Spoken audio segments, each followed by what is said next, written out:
Bonjour à tous la famille, salut, shalom, salam, c'est le Bantou God. Aujourd'hui, je suis accompagné de mon best chroniqueur, l'homme de la polémique, Hustler 888. Merci à toi frérot d'avoir répondu présent. Merci à toi pour l'invitation. Et à mon gars Jedos. On est là, tu connais. Vous l'avez déjà vu dans la partie 1, un haut-parleur, un homme engagé, un homme fort. Voilà. On est ensemble. Il aura l'occasion de s'introduire encore un peu après. Il y a MVK, l'homme de la surprise qui nous rejoint aujourd'hui. Merci à toi frérot d'être venu. Merci, ça fait plaisir en tout cas. On a eu pas mal de retours sur la partie 1. On a laissé un peu les vacances passer. Là on revient dans le vif les gars, c'est la rentrée. Donc aujourd'hui on va parler précisément du projet du frérot Jedos. Le projet il s'appelle Jedotep, c'est ça ? Exactement, c'est ça. Jedotep, c'est un projet de 20 titres qui va être divisé en 2 parties. Exactement. C'est un projet qui suit notre ligne directive panafricaine, spiritualité. Je te laisse rentrer dans le vif toi-même pour introduire ce projet, mon frérot. Non, totalement. Déjà, je veux commencer par dire merci. Parce que, tu sais, aujourd'hui, il y a très peu de médias qui essayent de mettre en lumière ce que nous, on essaye de dire dans nos sons, que ce soit dans nos TikTok, dans nos vidéos. Donc déjà, je voulais déjà commencer par ça, par Hustler, MVK. Merci à toi aussi. Donc, merci la famille. Et du coup, Jedotep, c'est le projet. Jedotep, Jedos, Otep, que la paix soit sur vous, comme disent les anciens égyptiens. Et projet de 20 titres, comme tu as dit. Beaucoup d'exorcisme, beaucoup de libération du peuple noir, parce qu'il y a plein d'aliénation. Donc on essaie d'exorciser le peuple, quoi. En gros, c'est un peu ça. On aura le temps de transcender juste après. Merci mon frérot, ça a le mérite d'être clair. Moi j'ai écouté les 20 titres, j'ai écouté en 2 parties. Mon compte rendu principal, ça va être que le projet déjà, il est fort, il est puissant, il est polyvalent, que ça soit niveau flow, que ça soit niveau punchline, niveau métaphore. Et il apporte un message que je pense qu'aujourd'hui, il y a un manque dans le rap. Il y a quelques personnages peut-être qu'on peut connaître qui vont avoir une ligne directive similaire, mais la tienne, je pense qu'elle est propre à toi. Et je pense que ce projet va t'ouvrir des portes auxquelles toi-même tu t'y attends pas. Tu vois ce que je veux dire ? Et un truc qui m'a plu dans ce projet, c'est le côté cinématographique. Ça veut dire que tu nous as mis des petits extraits à chaque fois, des références à des films classiques, des références à de l'actualité, etc. Donc voilà, moi c'est mon premier ressenti global. Hustler, qu'est-ce que t'en as pensé mon frérot ? Moi franchement, comme il a dit lui-même dans son album, l'album il est plus lourd que TJ Khaled, c'est ce que j'ai à dire. Franchement l'album il pèse 100 kilos, lyricalement c'est profond, spirituellement c'est profond. Même au niveau des titres, les titres ils n'ont pas été choisis au hasard. En fait, tu vois que le projet il a été minutieusement fait et consciencieusement, parce que le but à la fin, comme il a dit tout à l'heure, c'est d'essayer d'éveiller la communauté, l'exorciser. C'est-à-dire franchement ça a été un plaisir de l'écouter et j'ai beaucoup de critiques positives, peut-être des négatives, je sais pas. Non, ça fait plaisir. Dans tous les cas, c'est de l'avancée. Dans tous les cas, positif ou négatif, c'est de l'avancée. Et moi personnellement, je pars du principe dans un univers où les textes ne sont plus pris en compte. Les gens ils sont plus dans la mélo. Franchement, c'est ce côté lyrical et tout, j'ai bien apprécié. Beaucoup plus les punchlines et tu connais, moi j'aime bien les refs. Donc franchement, j'ai kiffé. Ouais, il y a énormément de refs. Et surtout, on va en parler de toute façon. Non, franchement, c'était intéressant. Même musicalement, les prods, elles sont différentes, il y a un délire.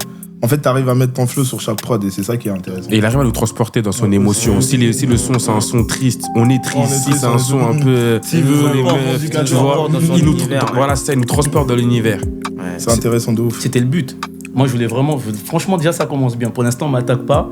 Donc, franchement, ça vous dites exactement ce que je voulais que les gens y ressentent par mes chansons, par tout ce que j'essaie de dire. Et puis, ce qui est fort, c'est que c'est pas des trucs qui ont été préparés. C'est vraiment en travaillant au fur et à mesure. Spontané. Exactement. Déjà, j'ai une question. Toi, tu t'enregistres tout seul ou tu... Exactement, ouais. C'est ça. C'est ça que c'est fort. Et au niveau des prods, Le mix aussi ? Le mix, je le fais. Okay. Après, j'ai pas mixé tous les sons. Ouais. Mais j'ai mixé quoi ? Peut-être bien plus de la moitié, je pense. Et au niveau des instrumentales, c'est un frangin à moi. Il est au Bled, il est au Congo. D'ici ouais. C'est un frangin. Je suis en full indé. C'est ce qu'on appelle être full indé. Parce que moi, niveau prod, tu m'as surpris parce que moi, je te connaissais déjà dans un univers tel que Question Existentielle, qui est un univers très posé. Voilà, un son, on va dire, que je considère comme réfléchi. Okay. Mais là, j'ai trouvé que niveau prod, tu nous as fait voyager un peu. C'est-à-dire qu'il y a des prods un peu old school, il y a des prods un peu plus récentes, mais je trouve que ça change et c'est là où tu m'as surpris. C'est qu'il y a des morceaux que j'ai écoutés, je m'attendais pas à ça de ta part. Ok. Et tu nous as entraînés dans ton univers. C'est là où vraiment j'ai trouvé que c'était très très fort de ta part. Donc tous ceux qui vont checker le projet là, qui sort le 26 septembre, c'est ça ? Exactement. La partie 1 sort le 26 septembre, vous nous donnerez votre avis global, mais vous allez voir qu'il vous entraîne vraiment dans un univers. Et ce que je trouve intéressant dans son univers, c'est un univers qui pousse au questionnement. Ça veut dire que tu écoutes une musique, mais à travers la musique, à travers les lyrics, tu vas te poser des questions sur ta vie, sur ta spiritualité, sur tes origines, et c'est là où je trouve très impactant. C'est totalement ça. Et si je peux prendre, ça, tu peux pousser les gens à se challenger aussi. Moi, quand j'ai écouté, je me suis dit, ouais. Là, est-ce que tu sais, ce truc de compétition, est-ce que tu aurais pu trouver, est-ce que j'aurais pu. Mais pour toi, est-ce que tu as donné le meilleur de toi-même? Non, même pas, je suis à 10%. Ah ouais, quand même. J'écris même pas mes textes, dis-toi. Ah ouais. C'est dire, j'enchaîne, je drop. Et comme je m'enregistre tout seul, c'est plus simple. C'est plus simple, ouais, t'as une liberté artistique. Exactement. Ouais. Bon, on va rentrer un peu dans le vif. Let's go. C'est-à-dire qu'en tant que bon chroniqueur, on a analysé. Moi, j'ai pris des notes, j'ai une prise de notes sur chaque titre que j'ai écouté, les ambiances, les punchlines, voilà, j'ai essayé de pas trop en mettre parce qu'on est trois à avoir analysé le projet. On va te questionner sur l'inspiration, sur ce que tu as rajouté par rapport à ces phrases. Donc le premier titre que j'ai écouté, Chic et tendre. Il y a une punchline où tu me dis si ma prise de note n'est pas correcte. Vas-y. Inspiré par Sassou Nguesso et Rosa Parks, je vais pas quitter le siège. Bon, pour ceux qui connaissent DSN, président de la République du Congo, ça fait longtemps qu'il est au siège. Tout le monde, je pense, connaît Rosa Parks. Voilà, c'est une punchline simple, à la fois technique, percutante, mais moi, j'ai marqué cette note-là. Qu'est-ce que tu peux me dire, l'inspiration? Pourquoi DSN? Pourquoi Rosa Parks? En fait, c'est tout normal. Déjà, DSN, en tant que Congolais, DSN, c'est notre bon vieux. Il faut le dire comme ça, tu vois. Je sais que c'est pas tout le monde qui sera d'accord avec ça, mais c'est notre bon vieux. Et en fait, je suis en train de rapper, comme je vous dis, j'écris pas mes textes. Je reçois la prod, je me dis waouh, là il faut que j'envoie. Et en plus, je crois que quelques jours avant, j'écoutais beaucoup un rappeur, Biggs Da Plug. Et il avait un flow un peu en mode il enchaîne. Et je me suis dit, il faut que j'essaie de me prêter à ce jeu-là. Et donc je mets la prod. Et là, je me dis, inspiré par Sassou Nguesso et Rosa Parks, je veux pas quitter le siège. En mode, j'essaie de, tu vois, Sassou Nguesso qui veut pas quitter le siège, enfin, qui veut pas quitter le siège. On va dire, les gens ne veulent pas qu'il quitte le siège parce qu'il y a des votes, ok. Et Rosa Parks, pour l'image des Noirs, la symbolique de cette femme-là, qu'on a dit, quitte là, t'es pas la bienvenue, elle a dit non, moi je reste sur le siège. Donc, inspiré par Sassou Nguesso, je veux pas quitter le siège. Du coup, si je peux me permettre. Vas-y. Dis-moi. Vous l'appelez comment déjà? DSN? Ok. Du coup, il t'inspire comme Rosa? Parce que c'est pas les mêmes... Ah ouais, c'est totalement Non, différent. t'as raison de poser ça comme question. En fait, pour dire un peu plus simple et plus clair, tu vois, c'est comme j'ai un son, le titre c'est Sun Tzu. Ok, on va arriver sur Sun Tzu. Sun Tzu, il est connu pourquoi? Pour l'art de la guerre. Ouais. Est-ce que l'art de la guerre c'est positif? Pas forcément. Mais on est dans un jeu, on est dans une arène, il faut tirer son épingle du jeu. Du coup, quand je dis inspiré par Sassou Nguesso, je vois le côté, on va dire, yin et yang. C'est-à-dire inspiré par le yang. Vous allez dire c'est le négatif, moi j'appelle pas ça négatif. Okay, je ne crois pas en la notion du bien et du mal. Je crois en la notion de la dualité, tu vois. Et donc, je prends Rosa Parks qui est une figure adulée par tout le monde, mais je prends aussi Sassou Nguesso qui est une figure pas adulée par tout le monde. Controversée. Exactement. Très controversée. Donc moi, je me situe juste au milieu, inspiré par ce que d'aucuns pourront appeler le bien et d'autres pourront appeler le mal. Moi, je vais faire pareil que les deux. Comme en France, t'es ni pour la gauche ni pour la droite, quoi. Dans une autre chanson, je dis je suis ni de la France, je suis ni du Congo. Voilà. Moi, dans le même son, Chic et tendre, il y a une lyrics qui m'a un peu... Tu sais déjà. Pourquoi sauver les humains? À quoi ça sert? Pourquoi quitter le ciel? Moi, ma question maintenant, c'est le sacrifice de Dieu, vu qu'avant tu étais chrétien, Jésus.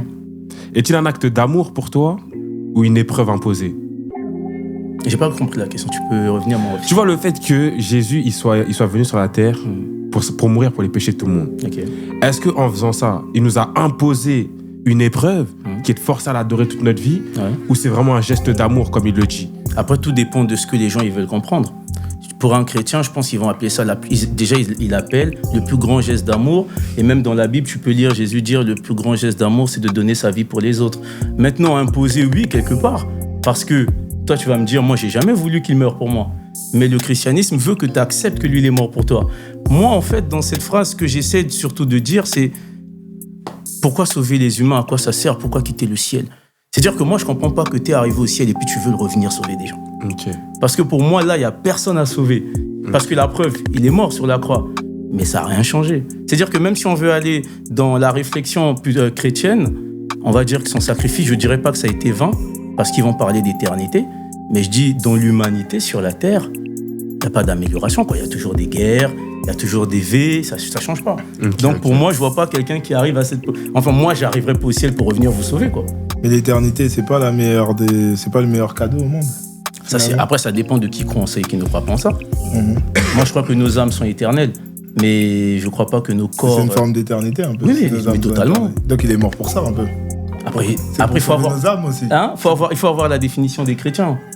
Tu vois, les chrétiens, ils vont dire, il est mort pour nous sauver nos âmes, mais nos corps qui doivent être changés. Après, on va pas faire de la théologie. Ils vont te parler de nos corps qui doivent être changés en corps de gloire. Il y a tout un processus. Exact. Tu vois ce que je veux dire? Et moi, dans mon truc, je suis en mode, moi, je reviens pas sauver l'humanité. Tu vois ce que je veux dire? Et ça sert à rien. La preuve, il a voulu sauver l'humanité, mais qui l'a tué? L'humanité en question. C'est pas beaucoup. Non. Bon, après, c'est ça que je trouve intéressant, c'est que déjà, comme Hustler a souligné, toi, tu étais chrétien et que maintenant, tu te définis en tant que kamite. Sinon, même mieux, Ankh. Moi, j'appelle pas si tu vois. Ankh. Non, mais je te dis comment toi, tu te définis en termes de spiritualité. Exactement. Ankh négro, s'il faut le dire comme ça. Ankh négro. Enfin, si je peux me permettre. Ouais. Moi, j'ai noté une punch que tu as dit qui m'a plu, et je parle de ça souvent. C'est que tu as dit pourquoi les hommes noirs rabaissent les femmes noires. La bêtise est tellement grande. Qu'est-ce que t'en penses? Oh là là. Ça aussi, on doit en parler, Hustler. Pourquoi les hommes noirs rabaissent les femmes noires? Je pense que, comme pour toute population qui subit des actes de ségrégation, il y a un complexe d'infériorité qui se crée. Et forcément, pour plaire à la personne qui nous a fait du mal, c'est un peu le syndrome de Stockholm. Stress post-traumatique. Ouais, c'est un peu le syndrome de Stockholm. Étudié par la Ça veut dire qu'ils me font du mal. Et pour les amuser, pour les distraire, je vais faire mal à un frère. Pour que eux, justement, ils m'applaudissent. Moi, je pense que c'est ce qui s'est passé avec nos sœurs et nous-mêmes. Mais je pense aussi qu'il y a eu une volonté de désacraliser la femme noire. Je suis d'accord. Parce qu'on sait que dans une société, la femme est un pilier. Si tu détruis la femme, tu détruis la majorité des hommes. Parce que comme on dit, derrière chaque grand homme se cache une grande femme. Une grande femme, ouais. Donc pour nuire à un homme, passe par sa femme. C'est un peu comme Salomon. C'était Salomon avec ses cheveux. C'est Samson. C'était Samson. On ne pouvait pas l'atteindre. Au final, c'est le même. Et même Salomon aussi. Une femme peut t'élever comme te détruire. C'est ça. Ouais, tout à fait. Ça veut dire que quand il y a ce syndrome de Stockholm, moi je pense qu'il est aussi dirigé, orchestré par la personne qui nous a fait du mal initialement. Exactement. Afin d'affaiblir notre communauté ou d'affaiblir notre population. Je suis totalement d'accord. Mais est-ce qu'à ce moment-là, les gars, on exclut la possibilité d'amour interracial entre deux humains? Ok.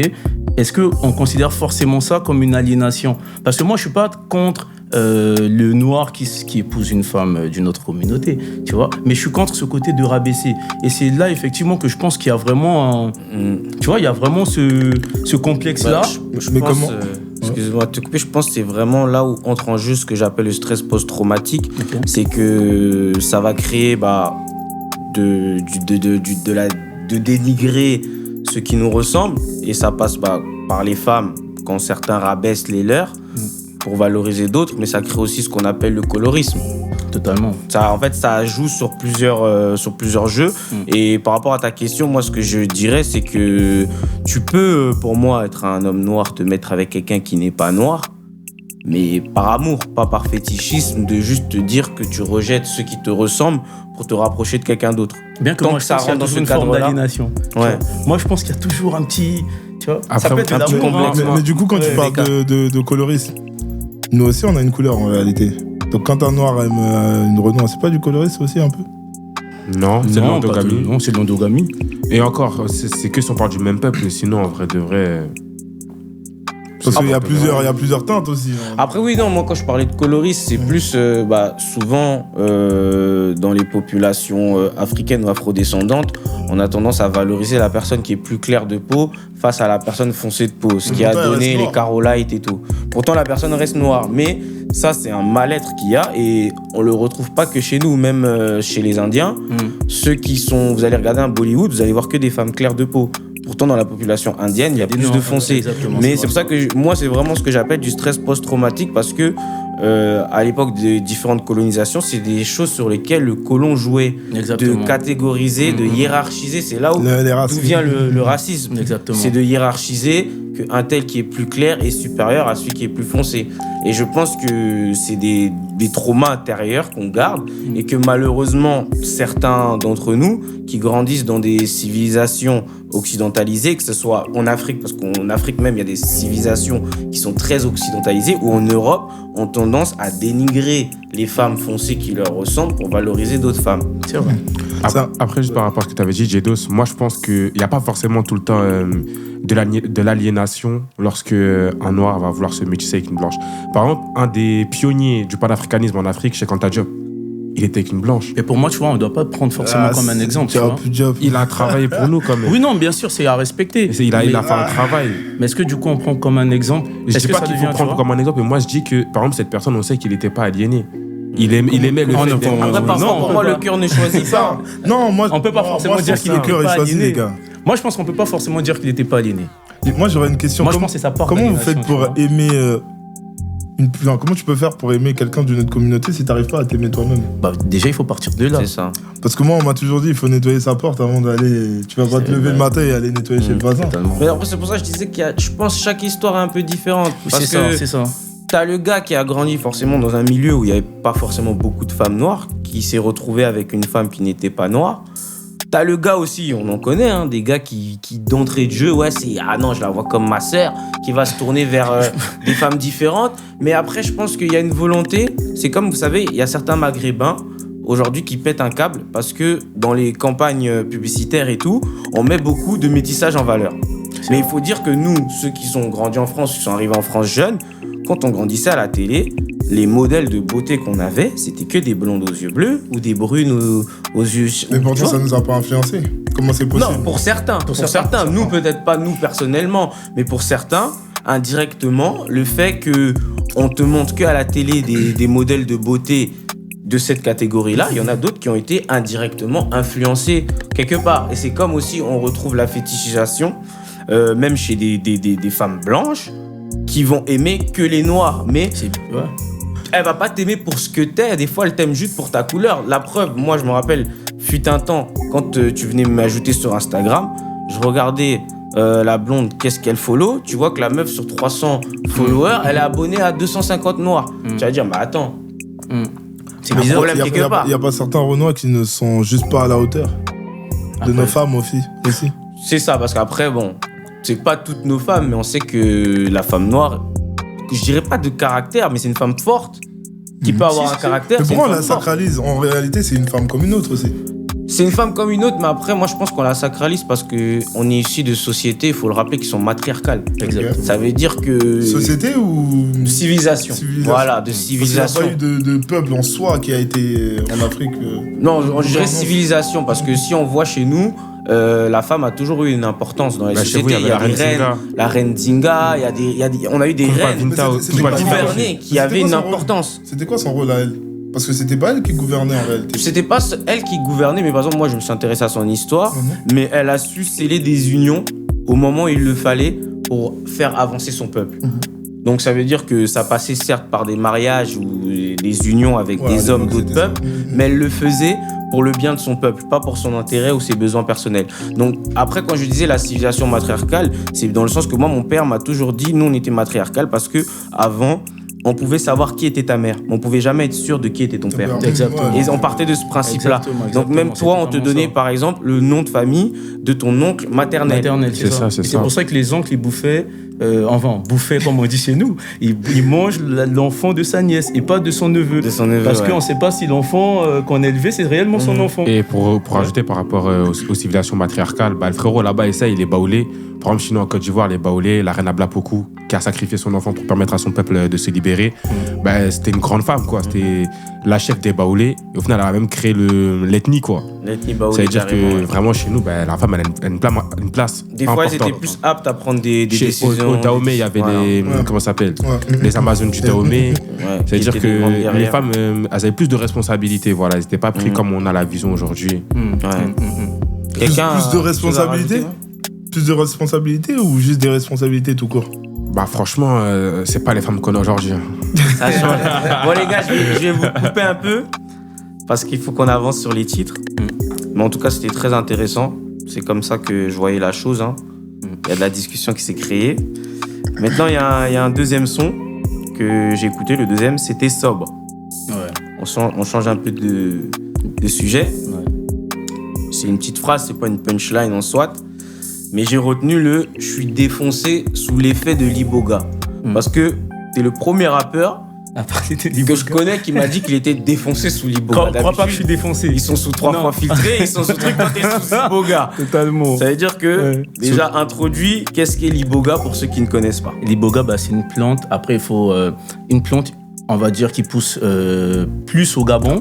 Voilà, dans cette zone-là du Gabon, à l'ancien Congo, la forêt, voilà, qui est une plante utilisée à des fins, on va dire, thérapeutiques, mais à des fins aussi spirituelles. C'est-à-dire, il y en a qui veulent s'élever, qui veulent... Enfin, l'iboga fait plein de choses. Il y a plusieurs fonctions dans l'iboga, mais déjà, d'emblée, c'est une plante spirituelle. Pour les initiations. Exactement, pour les initiations. Après, il y a toujours ce côté de vouloir désacraliser ou on va dire tout, répondre à toute question de manière scientifique. Il y a des scientifiques qui disent que c'est juste une plante hallucinogène. Ok, comme tu vois, comme la bœuf. D'ailleurs, elle est interdite en Europe. Moi, si, elle est interdite. Totalement interdit. Après, c'est interdit. Et puis, vous savez qu'ils en prennent. Oui, ils en prennent en cachette, bien sûr. Après, c'est vrai que dans le Bwiti, c'est ça. Dans le Bwiti, c'est ça. Cette plante est prise pour des cérémonies bien précises. Exactement. Donc, toi, quand tu disais t'es défoncé sous l'iboga... Non, en gros, ce que je dis, c'est crois pas que je suis défoncé. Je suis juste sous l'effet de l'iboga. Voilà. Exactement. T'es en initiation. Exactement. La différence, la bœuf et l'iboga. Parce que la bœuf, toi, tu prends la bœuf. J'ai déjà fumé. Ouais, tu prenais pourquoi? Moi, c'était juste par expérience. Ah d'accord. L'iboga, on prend pas ça par expérience. Et ça t'a plu? Il y a des gens qui font le rituel de l'iboga juste par expérience. Oui, bien sûr. Après, c'est très risqué. J'ai appris qu'il y a des gens qui font l'iboga. Si t'es pas initié avant, il y en a qui reviennent jamais. Il y en a qui se perdent. Mais comme la bœuf, tu peux faire après, bien sûr, c'est vrai en plus. L'iboga, chez nous en Afrique, en Amérique latine, l'équivalent, c'est l'ayahuasca. C'est ce que les chamans ils utilisent justement. Et quand tu prends ce genre de plante, justement, il faut un chaman ou chez nous en Afrique, un babalao qui va te guider lors de ton voyage. Sinon, justement, tu peux te perdre parce que c'est une première fois pour toi. Et en fait, ça va augmenter ta perception des choses. Ta perception, il y en a beaucoup plus voyage sur tout ce qui est l'aspect spirituel, tu vois. Entre guillemets, au troisième œil, il sera beaucoup plus ouvert et beaucoup plus sensible. La bœuf aussi. Moi, j'aime qu'il Mais d'ailleurs, la bœuf que tu parles dans certaines spiritualités, c'est pris justement pour des rituels. On a Béanzin, il prenait du tabac tout le temps. Et même le tabac en soi. Oui, tu vois, le tabac qu'il prenait par le nez, souvent c'était par. Je sais que la bœuf peut développer même une inspiration. Toi, tu fais de la musique aussi, non? Ouais. Des fois, tu fumes un peu. Non, j'ai pas. J'ai fumé qu'une seule fois, mais. J'ai sorti au moins 4-5 textes grâce à... Les Rastafari, ils savent. Les Rasta, les Rasta.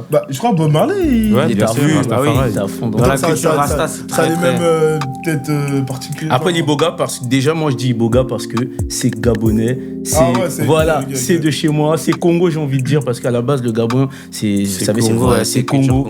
Et moi je suis dans mon truc, tu vois, du Djedotep. Mais quand t'as pris l'exemple sur les chamans, c'est très intéressant aussi. C'est chaman chez nous, c'est les Nganga. Et Nganga, c'est ça. Voilà, c'est le même principe. C'est ça. Quelqu'un avait quelque chose d'autre à dire sur le titre Sobre? Moi, pas sur ce son-là. Moi, c'était sur Sobre. T'as parlé des Kémites. J'ai parlé des Kémites? Ouais, t'as fait référence. J'ai dit... J'ai dit quoi? attends. J'ai dit, je crois qu'elle est attirée par le petit Kemet. Oui, ouais. Elle me dit, j'aime bien. J'ai dit, ouais. Elle me dit, j'aime bien ce que tu fais. Après, je dis, non, je pense qu'elle est juste attirée par le petit Kemet. Ouais. Bah, en fait, je reviens à ce qu'il a dit tout à l'heure. C'était un En Kemet? gros, non, Kemet, Kemet, c'est C'est la simplement. pro- c'est la Exactement. pro- Mais Déjà. aujourd'hui, les gens ils définissent les gens entre parenthèses. Déjà, j'aime pas ce terme. Éveillés pour des kémites. Non, mais après, il faut pas se fier à ce que tu vois sur les réseaux. Kemet, à la base, moi, c'est comme j'ai dit à un frangin qui est aussi dans le projet Jossard et qui en a fait Prison Break. Kemet, pour moi, c'est d'abord le noir africain sous son prisme d'élévation de supériorité. C'est tout. C'est-à-dire que moi, je dis pas que je suis noir parce que je suis pas noir, en fait. C'est eux, ils ont dit on était des noirs, mais on n'est pas noirs. Moi, ça c'est noir, moi je suis pas. Tu vois ce que je veux dire ou pas? Et du coup, pour moi, Kemet, c'est juste ça. Après, il y a une orthodoxie où les gens, ils veulent C'est devenu une religion. Moi, Exactement. moi, j'aime pas trop comment ils le tournent sur les réseaux. C'est pour ça que même en étant quelqu'un qui m'intéresse à la spiritualité, moi, j'ai du mal à ce qu'on me dise, ouais, t'es un kémite. Parce que Mais je moi, je trouve suis que ça a été tourné d'une manière un peu Bah ouais. péjorative. Puis Même c'est- si à la base, c'est pas forcément ça. ce que les Et c'est gens, surtout pour faire des disent. débats avec des musulmans C'est ça. ou des chrétiens, tu vois ce que je veux dire. Voilà. Donc moi, je me considère. Tu vois, Joke, dans Ateyaba, dans son dernier projet, il a un son, je crois que c'est le dernier, ça s'appelle Hank Neg. Ouais, moi, je m'identifie en tant que Hank Neg, tu vois.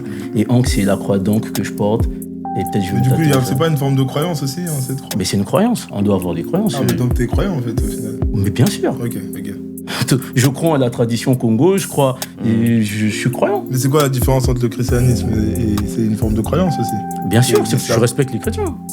Ok. T'es un ancien chrétien. Je suis un même, ancien chrétien.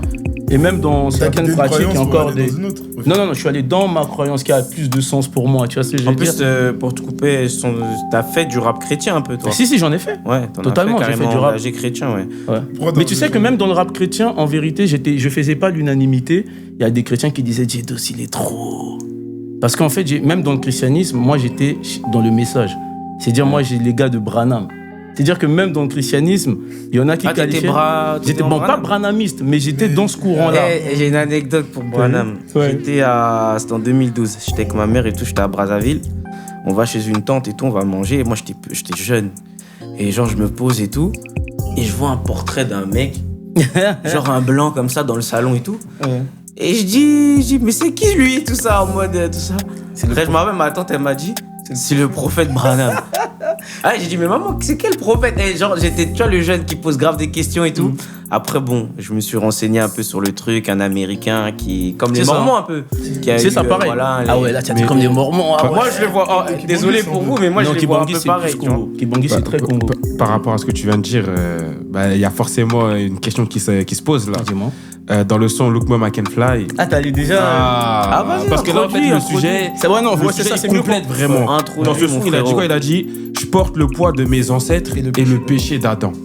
Ouais. Est-ce que tu penses qu'avec ton passé de chrétien et maintenant ta nouvelle vie en tant que homme noir retourné à ses traditions, tu portes les poids des deux quand tu passes ton message? Non, en vrai, là, j'ai fait du syncrétisme. Ok.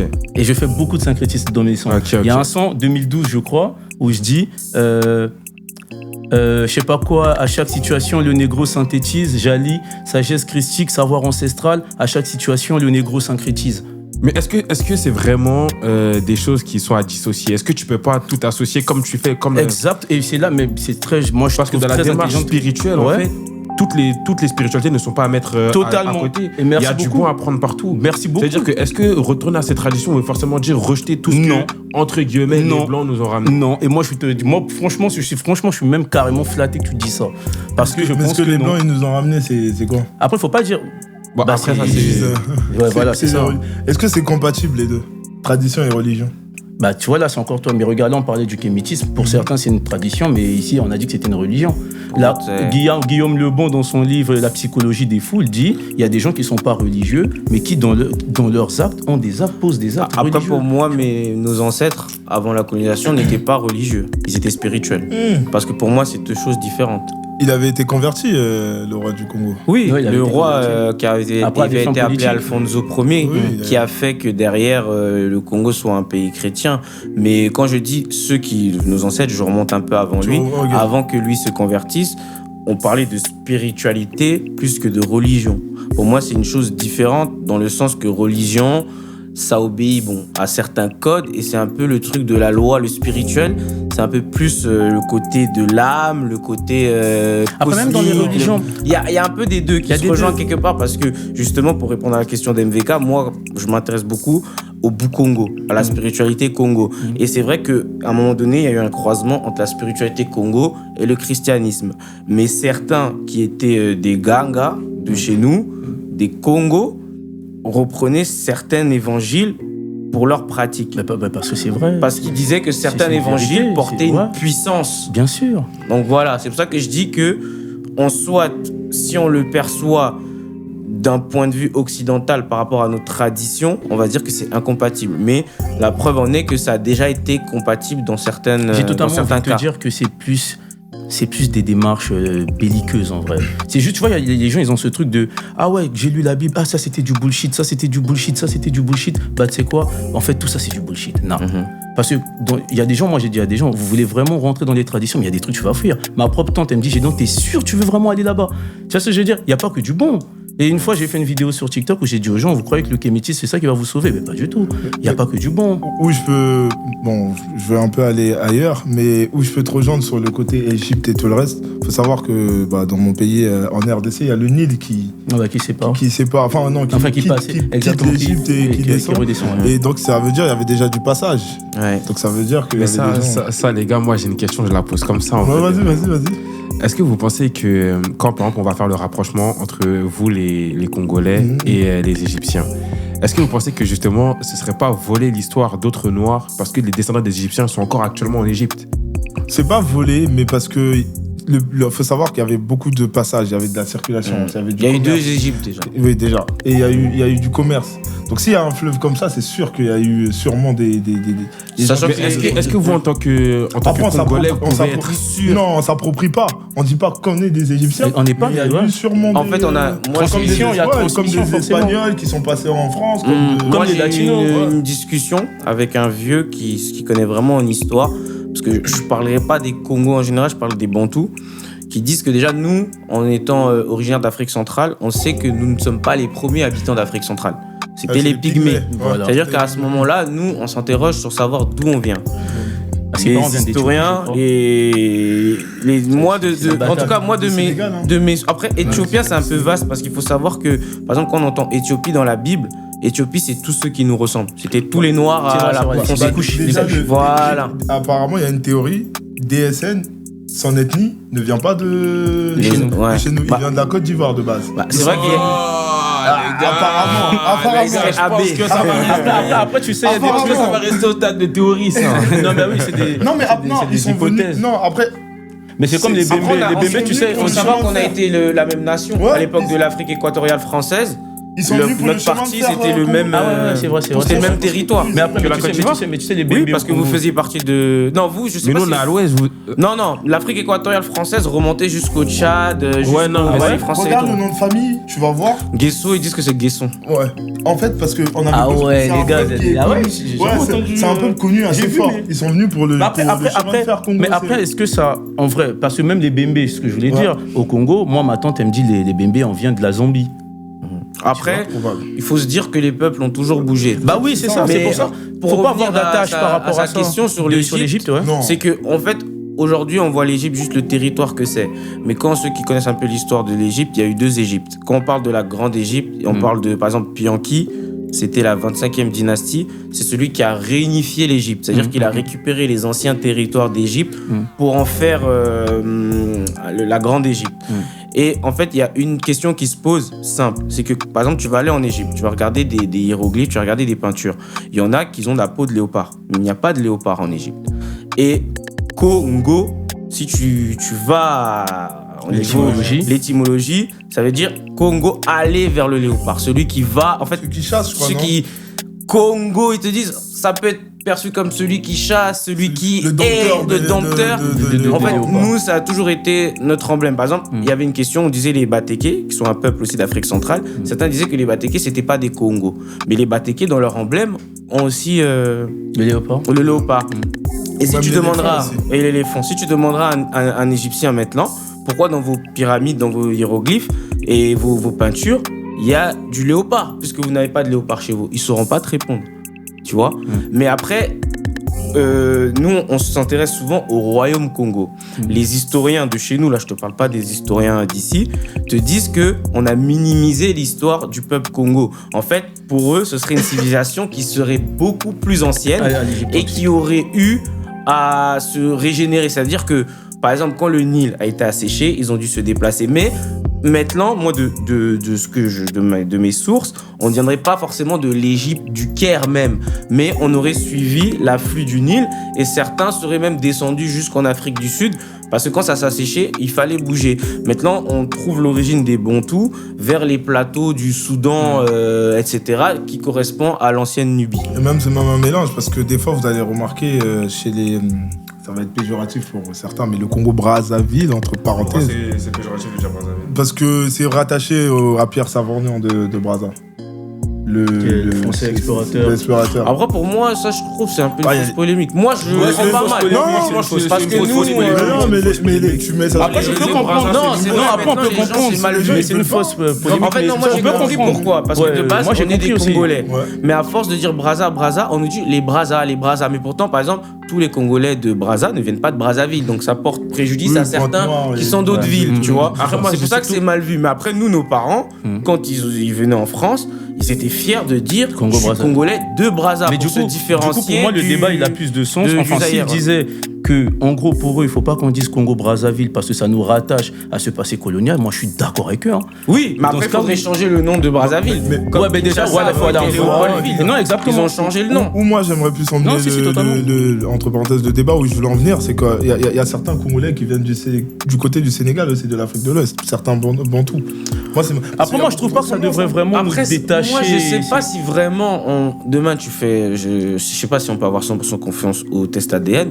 Je sais pas si demain on fait un test, si vraiment il y aurait un truc avec le Sénégal. Mais après, il faut se dire que déjà, nous, si on se considère par rapport aux frontières de 1912, si tu vois avant les frontières, ça a changé. Il y a des territoires qui appartenaient à tel côté. Et comme je parlais de l'Afrique équatoriale française, c'était dès que tu passais Kinshasa, c'était l'Afrique, l'AEF, jusqu'au haut du Tchad, jusqu'à une partie du Mali. Donc à ce moment-là, quand il y avait des travaux, les gens se déplaçaient, les gens se truquaient. Et maintenant, je pense qu'il y a des choses qui ne montent pas, c'est les traits. Il y a certaines personnes, quand tu vois ses traits physiques, tu sais que lui, c'est un Bantou.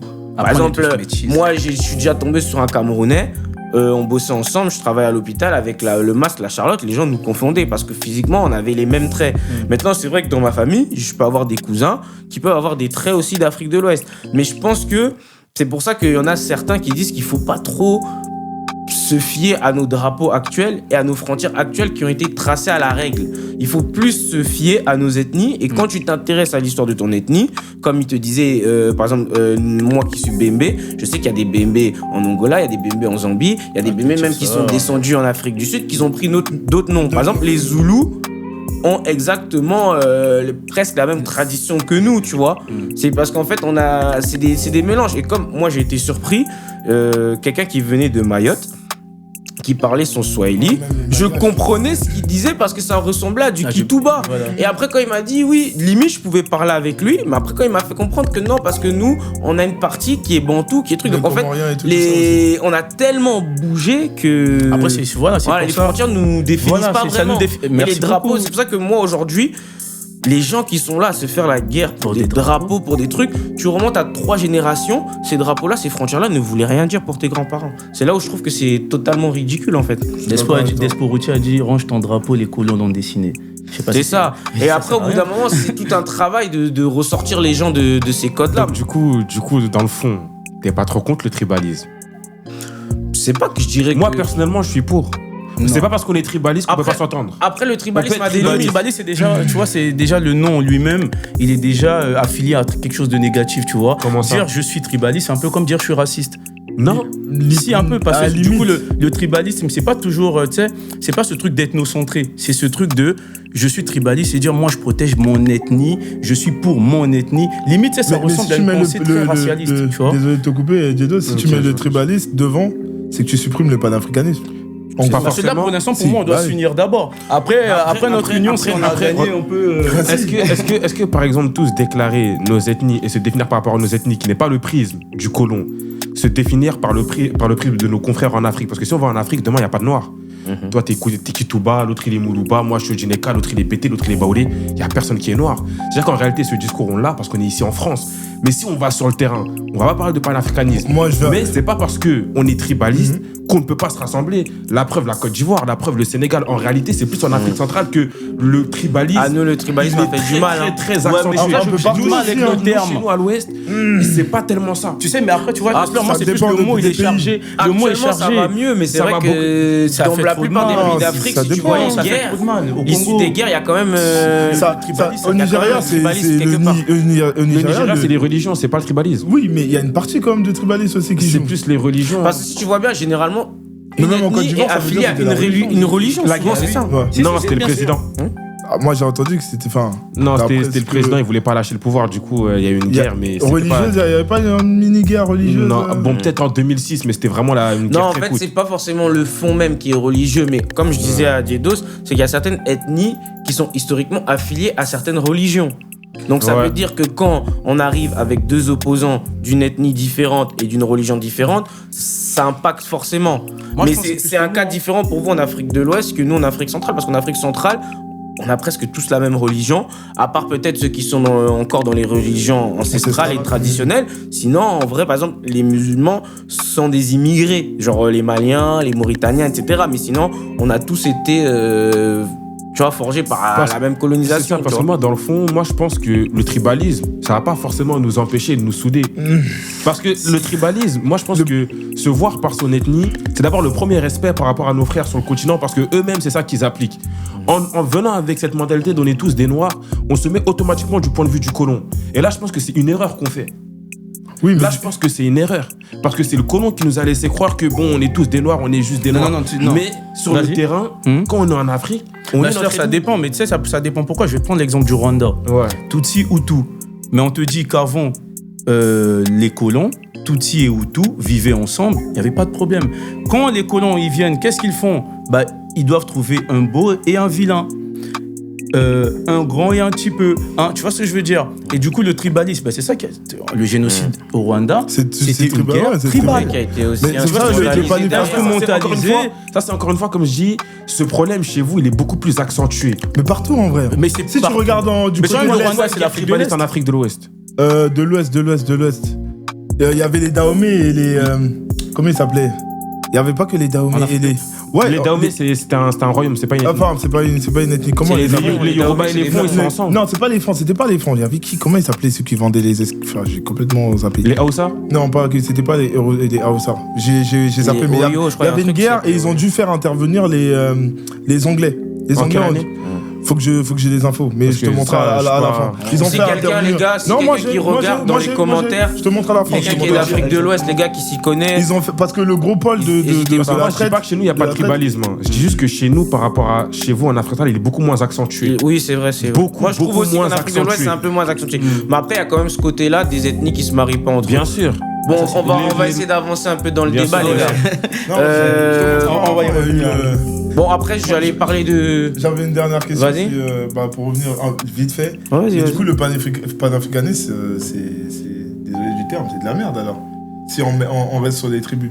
En réalité, c'est pas pour rien qu'il est pas né en Afrique. Bah, après, le panafricanisme, Ah, c'est d'unir c'est- tous il est les, né ça, les c'est Noirs, exactement. les Afro-descendants, malgré leurs différences ethniques ou trucs, dans une même pensée qui est de C'est l'unité. pour ça qu'il est né aux États-Unis.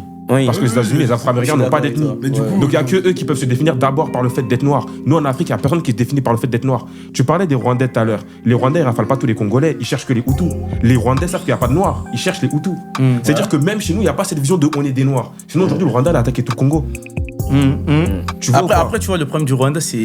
c'est très. Je sais, c'est profond, mais tu trop vois la profond. pensée que je veux Non, dire. c'est bon. Même dans ça, c'est pas tout le Congo Non, qui il y a du rafale. tribalisme, mais ça a été instrumentalisé. Mais ça aujourd'hui, s'est c'est instrumentalisé. Tout, Mais et je en vois ce fait, que c'est tu ça, veux ils dire. se servent déjà de. Maintenant, aujourd'hui, c'est ça qui rend la chose. Il y a des Tutsis congolais. Congolais, c'est ça qui rend la. Mais tout ça, ça revient à ce que je disais. tâche C'est difficile. que nos frontières ne sont pas vraiment nos frontières. Exactement. Parce que le Rwanda, il y a des Bantous, il y a d'autres. Je crois que c'est les Hutus qui Les sont Hutus sont Bantous. Bantous. Et les autres Ils sont nilotiques. Qui sont nilotiques, c'est Mais tout ils ça. sont devenus congolais, c'est ça qui rend Voilà. la tâche. Là, ils peuvent pas toucher un Tu peux pas congolais. toucher un Congolais. C'est tout ça. Comment tu fais? Ça veut dire que t'attaques le Congo directement. Tu vois. Bon, Mais ouais, c'est. Les gars, j'ai un son. En fait, j'allais parler d'un son qui rejoint un peu ce qu'on a commencé à dire. C'était Sun Tzu, parce que t'en as parlé, qui disait connecter à mes ancêtres et à Dieu, voilà ce qui me diabolise. Et là, on revient à ce que Hustler il a dit aussi. Ouais. Que on peut. C'est pas forcément tu repars à tes traditions, mettons Jésus c'est un bâtard. C'est trop facile. Exactement. Moi j'ai dit à des frangins, moi j'ai lu l'histoire de Jésus dans la Bible, je vois pas un truc sur lequel je peux incriminer ce négro. Moi, je vois, moi. Quoi? Il nourrit de l'espoir pour rien. Il est censé revenir depuis des années. Ça, c'est pas lui, il a dit. C'est lui, il a promis qu'il C'est devait celui qui a revenir. écrit qui a dit ça de lui. Mais c'est qui a écrit? Bah, c'est Pierre, l'évangile selon Pierre, l'évangile selon. Mais c'est toujours selon. Mais c'est pas basé sur ses dires. à lui, Après, de base. est-ce que c'est la faute de la personne qui est partie et qui a dit qu'elle va revenir ou de ceux qui l'attendent indéfiniment? Ils traînent ensemble, non? Surtout la notion, parce que là, je vais me permettre d'être un bon religieux, la notion de comprendre le retour de Jésus. C'est ça. Tout le monde l'aborde pas de la même manière. Le retour de Jésus, c'est pas forcément un gars qui va revenir comme ça a été décrit. Il faut comprendre que la Bible a été. Il y en a énormément. Oui, mais ça, c'est Après, déjà je pense aliéné. que la lecture de la Bible, comme tu dis, il y a beaucoup d'aliénation. Par exemple, on va dire un truc, c'est comme quand on dit Jésus a marché sur l'eau. On te parle pas qu'il a marché. Pour moi, on te dit pas qu'il a marché physiquement. Ça peut être C'est une métaphore bien avec son sûr. corps astral. Oui, Donc voilà, mais après, il y en a qui vont le lire dans le sens littéraire. c'est ça. Or que, en vrai, quand tu lis la Bible, c'est comme certains qui vont lire le Coran. En fait, je pense que quand tu lis un texte religieux, tu dois aussi prendre ce recul-là. Exactement. Tu vois, mais malheureusement, c'est pas tout le monde qui a ce recul. ce recul, ouais. Mais même moi, j'aurais une question. Enfin, il y a des grands écrivains, des Schopenhauer, tout ça. Ils ont écrit des livres, mais ils mentionnaient jamais Jésus.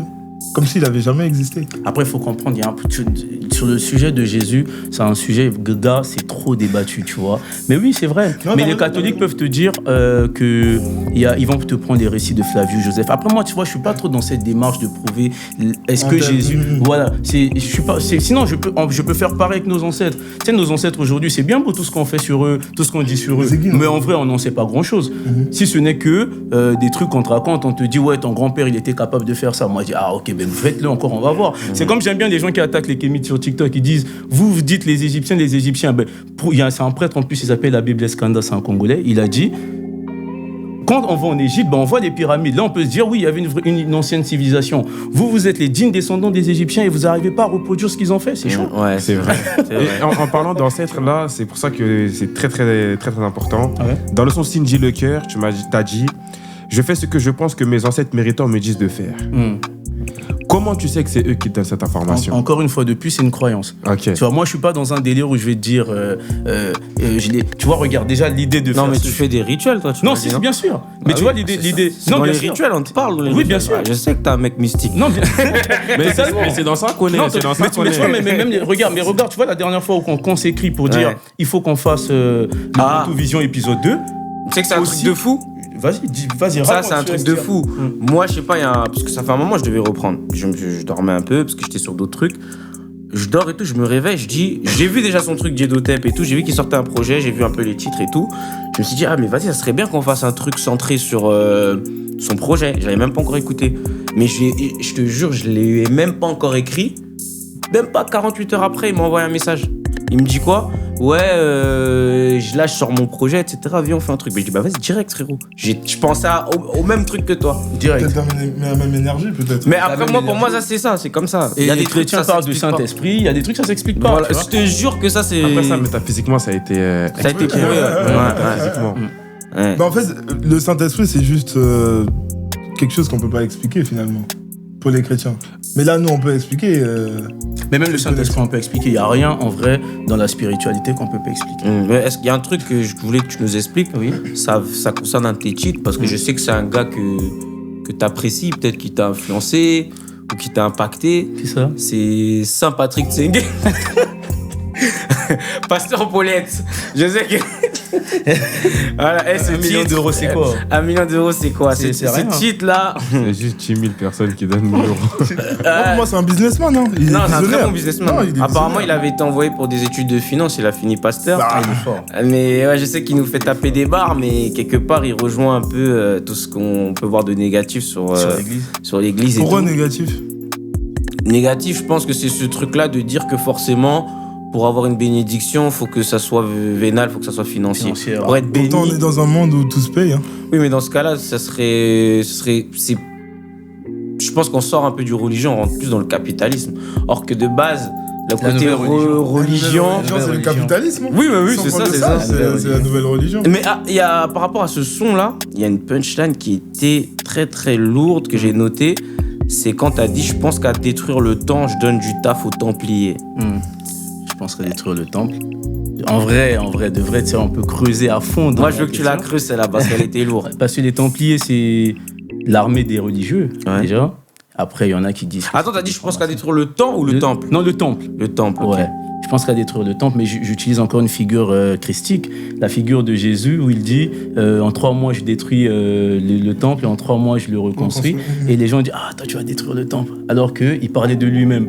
Tu vois, et moi, j'ai donné du taf aux Templiers, parce que les Templiers, c'était l'ordre c'était l'armée, on va dire, des chrétiens, je crois, sous Benoît, je crois.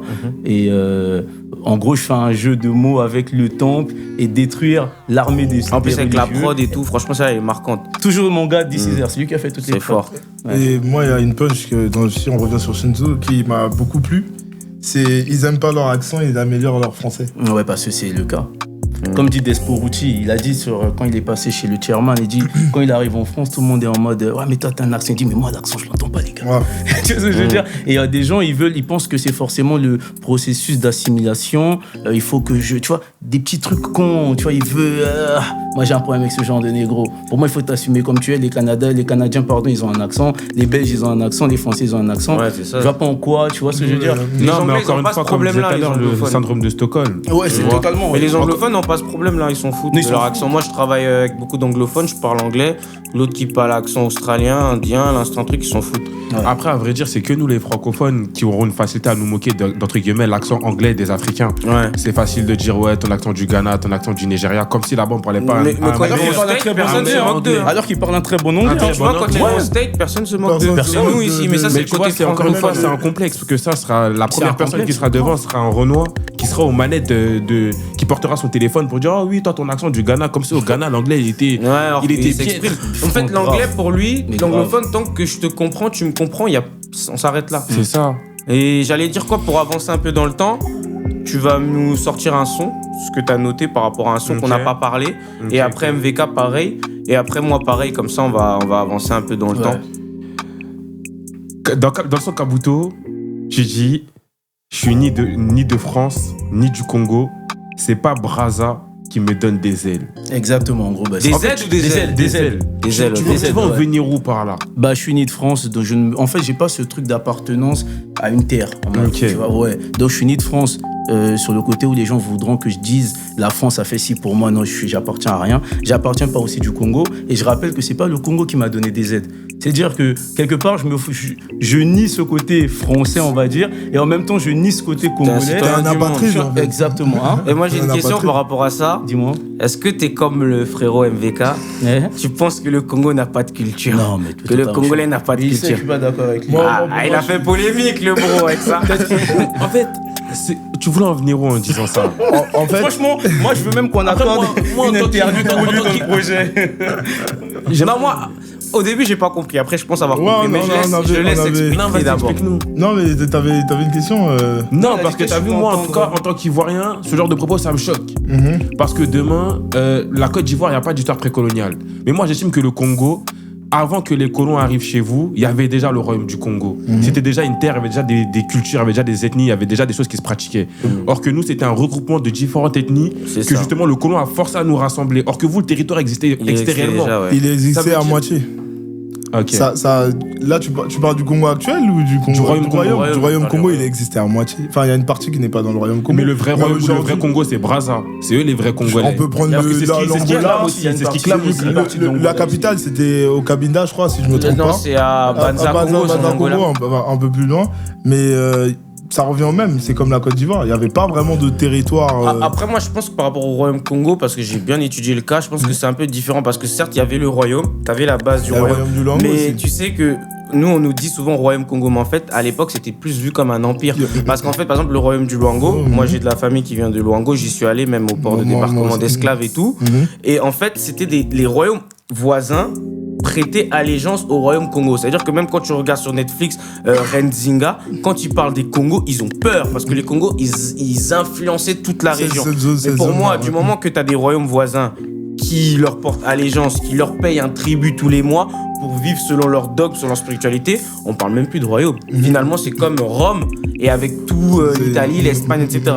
C'est pour ça que moi, où j'ai compris un peu, c'est qu'il disait qu'on n'a pas vraiment de culture parce que c'est des cultures de différentes ethnies et avec la colonisation, des trucs qu'on nous a importés qui forment peut-être un ensemble qu'on peut définir comme une culture. Mais après, moi, par exemple, où je... j'ai compris. Moi et lui, des fois, on était en désaccord. Hein. Il sait déjà, j'ai déjà attaqué, tu vois. Mais après, comme j'ai dit à Djedos, j'ai dit, moi, je suis pas là que pour parler avec des gens qui sont en accord avec moi. Le but, c'est d'élever le débat, même pour les gens qui nous écoutent, qui se sont posés des questions sur la réflexion du frérot. Elle est tout à fait normale. Et c'est pour ça que ça me permet d'aiguiller un peu sur ce qui était le royaume Congo. C'était pas un royaume, c'était un empire. Il faut savoir que même 1912, quand on divise l'Afrique, un des sujets les plus importants, c'est comment diviser le bassin du Congo. C'est pour ça que tu retrouves des Congos au Gabon, au Cameroun, au truc. Et il faut se dire que même mon frérot là, qui est dans le public, quand il est parti en Guyane, il a vu dans un musée un mec qui venait d'un bateau colonial du Congo où on parle de lui comme une légende parce que c'est un mec qui, en fait, les Congos étaient très forts spirituellement, à maîtriser l'art de la guerre, plein de choses. Et du coup, quand même ils ont été déportés, que ça soit au Brésil, que ça soit en Colombie, que ça soit au Panama, dans tous ces pays-là où il y a eu des rébellions, t'as des histoires avec des descendants Congo. Donc c'était important pour le colon de briser ça. Et c'est pour ça qu'aujourd'hui, on retrouve une telle division, tu vois, dans cette région-là. Et même tous les jours, on le voit entre Brazza, entre ceci, entre cela. Et même moi, ce que je dis souvent, c'est que vous minimisez la puissance de vos ancêtres quand vous faites ça. Parce que quand vous dites que non, un tel n'était pas dans le royaume, non, un tel n'était pas là, mais les 10 royaumes autour portaient allégeance à ce royaume-là. Ah ouais. Donc comment vous pouvez me dire qu'un tel, du moment que toi, par exemple, la France, quand elle a porté allégeance à Rome, l'Espagne a porté allégeance à Rome, ils vivaient comme les Romains, ils mangeaient comme les Romains, ils comptaient comme les Romains. Est-ce que demain tu peux leur dire que non, vous avez rien de Rome? C'est comme l'identité française, c'est ça? Voilà, c'était une vraie identité. J'aimerais même réagir sur ce que tu as dit. Nous, en Afrique centrale, ce qui a joué avec les colons, c'est juste les territoires. Nous, on a eu la main-d'œuvre, pas plus qu'en Afrique de l'Ouest, qui a fourni énormément de main-d'œuvre, mais nous, la bataille qui devait être menée, c'était les territoires. Parce qu'il y avait énormément de richesses. Eux, ils voulaient vraiment avoir la main mise sur les territoires. Nous, on a vendu notre maison, techniquement, en Afrique centrale.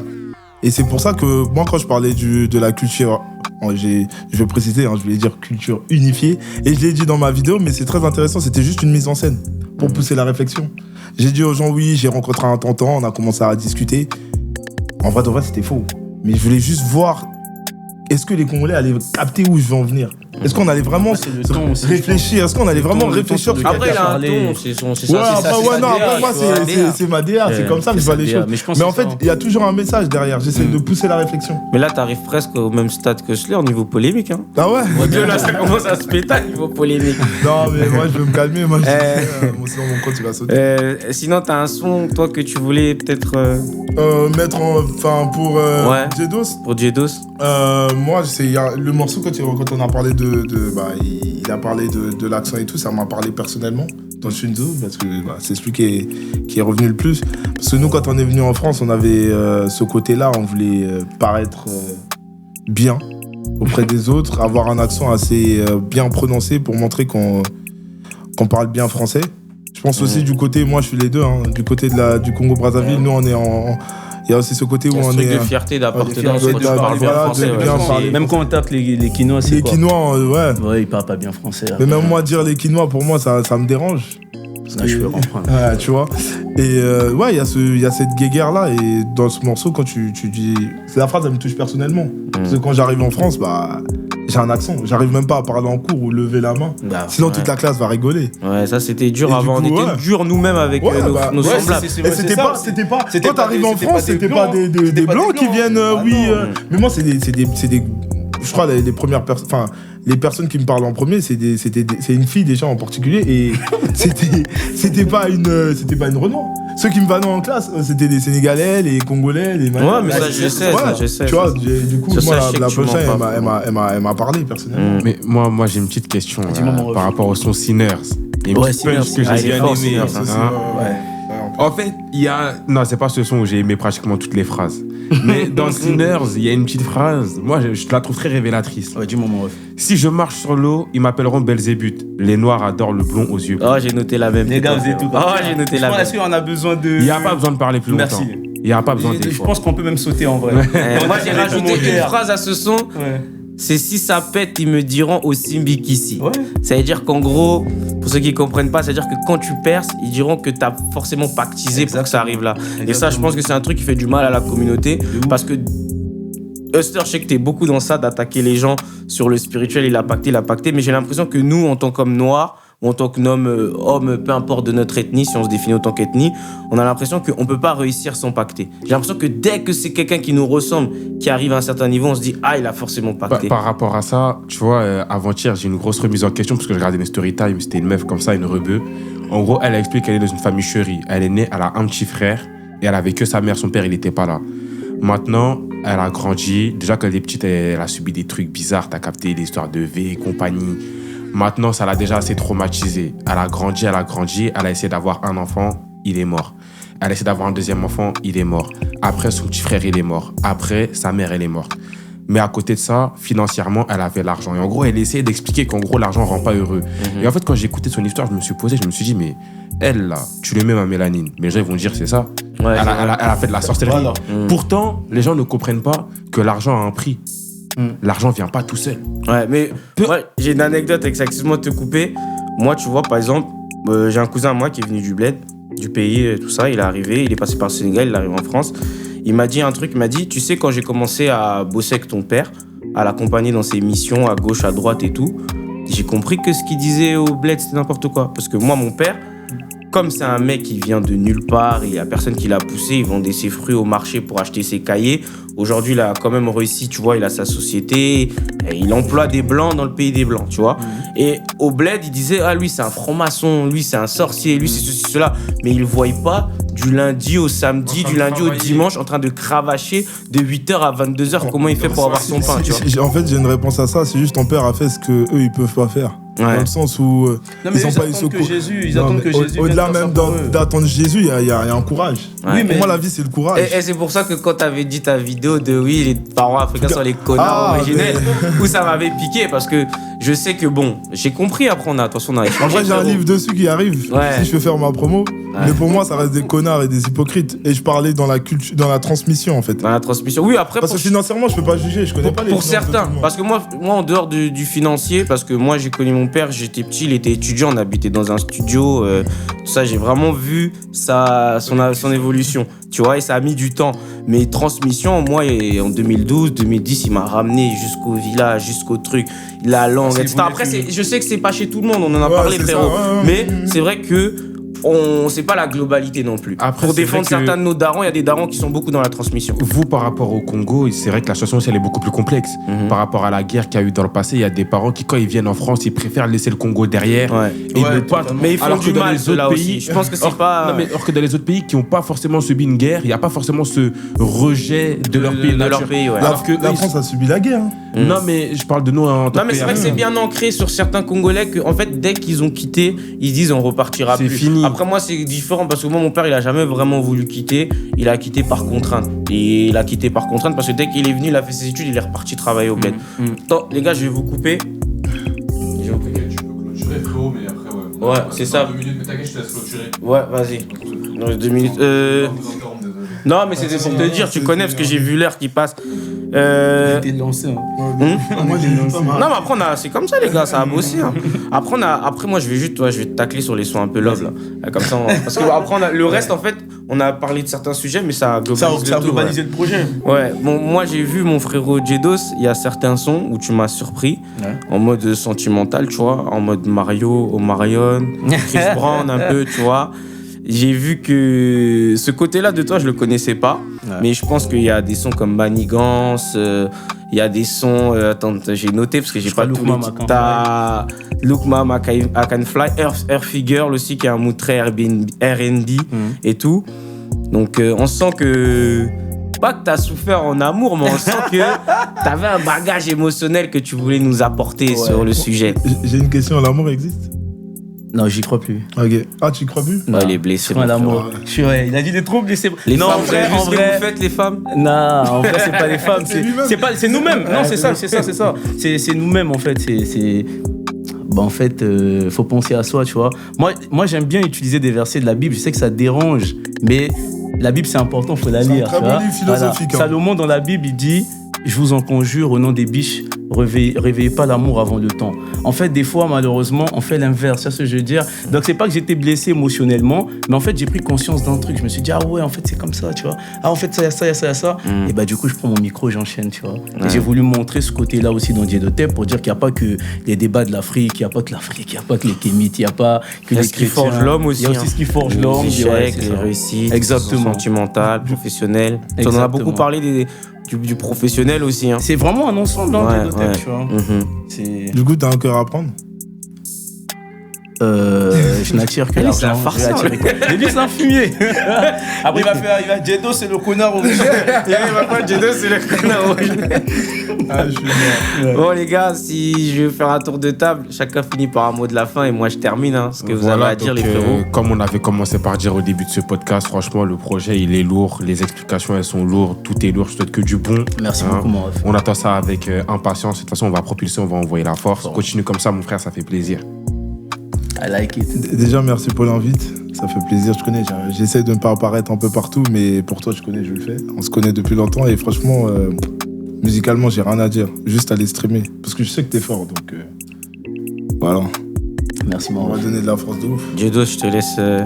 Bah, Diedotep, hein, écoutez Diedotep, les gars. Comme j'ai dit, c'est de l'exorcisme et je pense que ça va faire du bien à beaucoup de gens, surtout que dans cet univers musical aujourd'hui, je crois pas. Moi, je dis, je fais un truc qui n'existe pas avant moi. C'est-à-dire que c'est vraiment. Tu vois, c'est du Diedos, en gros. Donc, j'invite les gens à aller écouter. Après, ils donneront leur avis dans les coms, quoi. Et merci à vous tous, les gars, d'être venus. D'abord, ça, lui-là, lui, je le connais depuis très longtemps. Donc, déjà, ça fait trop plaisir qu'il soit là alors qu'il veut pas trop montrer sa tête et tout. Asler, Merci à j'aime toi. trop le contenu. Et quand il aime ce que je fais, ça me fait plaisir. Bon, il n'y a rien à dire sur toi, mon ref, tu sais. On est là pour se donner de la force, hein. Comme je dis toujours, on nous a pas forcément appris à être unis. Faut qu'on fasse les choses par nous, pour nous. On va pas attendre que ça vienne d'un tel ou d'un tel. Donc merci à vous les frérots d'être venus. Franchement, vous avez répondu présent. Tous ceux qui nous suivent sur les réseaux, abonnez-vous à la chaîne YouTube, donnez de la force, on va essayer de s'exporter là-bas, on va essayer de vous faire du très bon contenu. Prochainement, on va inviter aussi des femmes, parce que Kama, Terre des Reines, hein, un morceau fort du projet, c'est important aussi de valoriser toutes les femmes de notre communauté, entrepreneuses, les vaillantes, les battantes. Donc s'il y en a qui veulent participer aussi au prochain épisode, ce sera avec plaisir. En tout cas, voilà, c'était le mot de la fin. Merci à vous pour Merci. l'attention. Merci beaucoup. Big up à vous, au TEP, comme dirait le frérot Jedos. Amitié, comme on dit en Côte d'Ivoire. Comment on dit chez toi Ce sont des connards. Non, mais il n'y a pas de culture, il pourra pas te le dire. Non, mais-